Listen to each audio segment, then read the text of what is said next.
Цахим уран зохиол 12 дугаар анги үлзий төгс аквариум өгүүлэлгийн хэлний хэрэглээг тайлбарлав.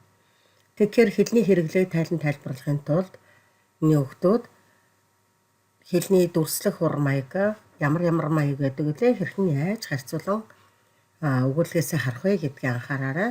Тэгэхээр ер нь бол дотор нь адилтган жишээ хэтрүүлэх ур маягийг бол голцлон анхаарна. За адилтган жишээх ур маягт нь адилтгал зүйрлэл, амьдчлал, хүншүүлэл, ёгтлолыг бол анхаараарай. Харин хэтрүүлэх ур маяг нь ихсгэл багсгалын тухайд авч үзнэ. Аквариум өгүүлгийн хэлний хэрэглээг тайлбарлах. Би энд яг 1 жил болж байна. Хүмүүс намайг загас гэж бодох болсоор яг жил болж байна. Төрсөн хүүхдүүд маань надаар зугаацах болсноор 365 хоног өнгөрөөд байгаа хэрэг. За, яг 1 жил болж байна. Яг жил болж байна. 365 хоног.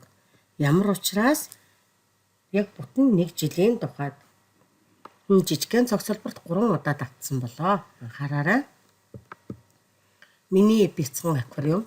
Энэ жижигхэн аквариум байтугай 4 өрөө сууц манч надад багдаад байгаа юм шиг санагддаг байлаа. Надад бусдаас илүү хамаагүй илүү орон зай хэрэгтэй байсан юм. Хүсэж байсан орон зай маань харин энэ бяцхан аквариум байж гэдгийг зүүдлээчгүй явтал бурхан миний өмнөөс бүгдийг шийдчихдэг байна. Надад багдаад байсан юм шиг санагдах. Надад бусдаас хамаагүй илүү орон зай хэрэгтэй байсан юм. За энэ хоёр дээр харах юм бол түүний надад багдаад байсан юм шиг санагдаж байгаа зүйл нь сэтгэл нь ямар бачимдуухан бачив байсныг харж байна. Тэгэхээр түүнд юу хэрэгтэй байсан бэ гэдгийг бусдаас илүү хамаагүй илүү орон зай хэрэгтэй байсан гэсэн орон зайн ирлэлээр гаргаж ирсэн байна гэж харж байна. Хүсээд байсан орон зай минь харин энэ бяцхан аквариум байж гэдгийг зүүдлээчгүй явтал бурхан миний өмнөөс бүгдийг шийдчихдэг байна. Зүүдлээчгүй явлаа. За энд одоо ёгтлол ямар үүрэгтэй орсныг сайн анхааралтай хараарай. Тэгэхээр түүний урьдчилан зөгнөөгүй хувь тавилан түүн дээр шууд хүрээд ирсэн тухай харж байгаа. Тийм ээ. Цааш нь урагшлуулъя. Хувирал ба айдас охин минь аквариумаа гоёх гэж миний хэдэн жил хичээн байд цуглуулсан гоёмсог дун хязгаануудыг өөрийн минь дээрээс нэгээр нь сүлхийтэл хийж эхлэхэд би ягсэрч бухаа орсон юм. Урд нь бол миний алган дэлбэкэн багтдаг байсан далайн бяцхан яснууд одоо надаас хэдэн 10% том болчихъя. Би сандарч өгтлэн айж ийш тийшээ өсчиж эхлэв. За ямар учраас сандарч өгтлэн айсан гэсэн бэ? За тэгэхээр энд бол ёгтлыг ямар үүрэг зорилготой хийснийг анхаараарай. Зам загийн бүтээл.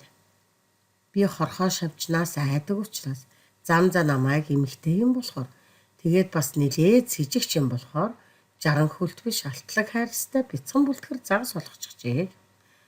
Хорхоо шавжаас учиргүй айдаг юм нь бас бодолцооч үз. Зам загас ялгаатай өөр нэг юм бас бий. Тэр нь юу гэхээр манай гэрийнхэн намайг загас болсныг мэдэхгүй байгаа юм. Нэр минь сургаггүй алга болгоцтын дунд бичээтэй. За зам за гэж хэмбэ. Тэгэхээр зохиолоо уншиж ойлгох эхний одоо хичээлээ зэрэгээр санаарай. Загас болсноор манай гэр бүлд ямар өөрчлөлт гарсан бэ?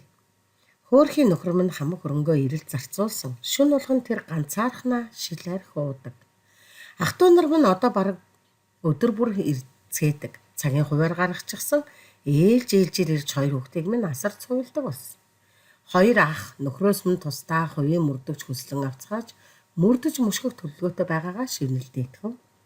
Том ахын бодлоор бол нөхөр минь намайг алчсан байж магадгүй гэнэ. Тэд өөрсдийн орон сууцыг барьцаан тавиад мөрдөгч хөлсөлгөөр шийдцгээв. За ганцаархнаа шил арх уудгийн шалтгаан юу юм болоо? Яагаад заавал зовж шаналсан зовлон ганцаархнаа шил арх шүн болгон уудгаар төлөөлүүлэн гаргасан болоо? Тусдаа хувийн мөрдөгч хөслөн авсны учир бас юу?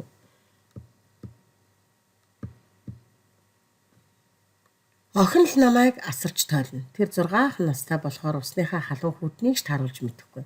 Бас нэг удаа хоолны оронд үзэгний хар бэх хийгээд арай л хийжигээ алчгаагүй. Уг нь бол би үлсдэггүй л дээ. Зам за намайг загас олгохдоо өөр шиг нь өлсөд өгчихгүй байх талаар бодолцсон бололтой. Огт хоол хүнсний хэрэг гардгүй байсан юм. Охины халамж үгээр зохиолч ямар санаа илэрхийлэхийг хэлсэн болоо. Бодоорой. Гэр бүлд маань бас эерэг өөрчлөлт гарлаа гэнэ. Нөхөр маань 20 жил өхөн хатан зүтгэн байж хүрсэн өндөрлгөөсөө був. Өөрөөр хэлбэл тэр намайг үргэлж бухимдуулдаг байсан. Өнөөх завгүй даргын ажлаа бүр мөсөөрхөн. Хүүгийн өөрчлөлт. Хүү минь хэдийнэ өмөлхө болжээ. Тэр яг миний өөртөө зуралдаг байсан шигээр нохоодоо халамж тавих болж. Харин охин бүрч өөрчлөгдсөн. Тэр өдөржин загастайгаа хөөрхий ээжтэйгээ л гэсэн ярьж өнжин. Одоо бол айл амтан их дүү үсэн өрөвцөндөө өгсөн хитэн чихрийг огт идэхгүй. Юунд ч юм хурааж цуглуулах болжээ. Аквариум маань эхэндээ нэг л давчуу, харанхуй, зэврүүн санагдаж байснаас үлдээ тасаад ирв болтой. Давчуу биш, харанхуй биш, зэврүүн биш болоод ирв. Шилэн хоргоныхоо өнцөг бүрийг андахгүй сайн мэддэг болсон өөрт нэг л тааламжтай. Хаашаа л харна хоргоны гаднах бүх юм тодорхой. Нэг удаа би шилэн хоргоныхоо хамгийн дээд хэсэгт очиж байгаад уснаас хэрж чадлаараа толгоогоо цохиулган охиныхоо өдөөс бүлтий тэлширтэв. Намайг таньж магадгүй гэж горьцсон доо тэр. Алтан загсаа чи миний 3 хүслийг биелүүлээд өгөөч. Нэгдүгээр манай ээжийг авсан ахад буцааж өгөөч гэж хэлээд. Хоёрдугаар ээжид миний цуглуулгыг аваачаад өгөөч. Гуравдугаар би ээжийнхээ өвөр тунтмаар байна. Миний зүрх хэмтрэг шиг бол. Тийм ээ, загас ч бас зүрхтэй байдаг юм шүү. Нөхрийн нууц. Ах нар маань миний ханиас мөнгөний гисэн гэн. Тэд түүнийг шоронд хийж хүүхдүүдийг асрамжлагчаар өөрсдийгөө гэсэн баталгаа гаргуулж аваад манай бүх хөрөнгийг өөрсдийнхөө нэрээр болгоно гэж сүрдүүлсэн гэдэг. Хамгийн уйдгартай үннийг сонсон. Нөхөр минь би чиний хамгийн сайн найстай унтсан. Энэ бүлэг ингээд дуусах гэж байна. Ерөөсөө л энэ түүх ингээд дууслаа. Би нөхрөө надад худал ярина гэж үннээ хэлэхгүй гэж итгэж байсан юмсан. Гэтэл үннийг ярьчихдаг юм шүү. Тэгэхэд л би үннийг юр хүсээгүйгээ, ерөөсөө юу ч хайгаагүйгээ гэнэт ойлгов. Би удаан бодлоо л доо. Тэгээд ахин загас болохоор шийдээд байна. Аквариум жижиг байх тусмаа сайн гэж би заамзаад хэлсэн.